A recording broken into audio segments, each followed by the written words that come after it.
सामान्य कुटुंबातल्या उच्चशिक्षित डॉक्टर कविता नामदेवरे भाळके यांनी वंचितांच्या हक्कांसाठी केलेलं कार्य अनेकांसाठी प्रेरणादायी आहे.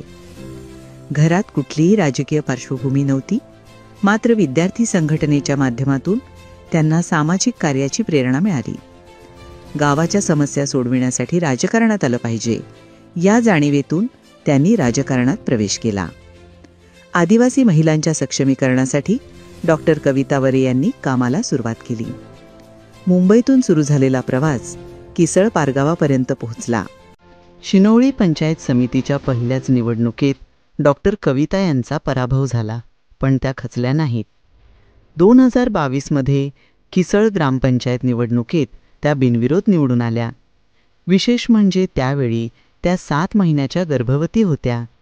मग त्यांनी मागे वळून पाहिलंच नाही. गावातील पाणी प्रश्न, महिलांच्या आरोग्य समस्या सोडवण्यासाठी नियमित आरोग्य शिबिरे, अंगणवाड्या, शाळांची गुणवत्ता वाढवली. गावात बससेवा सुरू केली. महिला बचत गटांना व्यवसाय प्रशिक्षणाबरोबरच आर्थिक संधी उपलब्ध करून दिल्या. स्वच्छता आणि हरितदाव उपक्रम, मुलांसाठी वाचनालय, अभ्यासिका, मार्गदर्शन केंद्र सुरू केली. बालकांसाठी बालमित्र ग्रामपंचायत आणि महिलांसाठी हिरकणी कक्ष सुरू केला.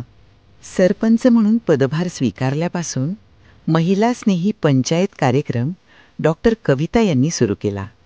विधवांना दिवाळीनिमित्त साहित्य वाटप, क्रांतिज्योती सावित्रीबाई फुले यांच्या जयंतीनिमित्त महिला सक्षमीकरण कार्यक्रमाचं आयोजन, शाश्वत मासिक पाळी या जनजागृती कार्यक्रमाचं आयोजन, महिला शेतकरी व बचत गटांसाठी नैसर्गिक शेती प्रशिक्षण कार्यशाळा, जागतिक महिला दिनानिमित्त आरोग्य शिबिरांचं आयोजन, संयुक्त घरमालकी अभियानास सुरुवात, मुख्यमंत्री माझी लाडकी बहीण योजना, जनजागृती कार्यक्रम, जनसुनावणी कार्यक्रम घेऊन महिलांचे कौटुंबिक हिंसाचार व इतर समस्या जाणून निराकरण केले.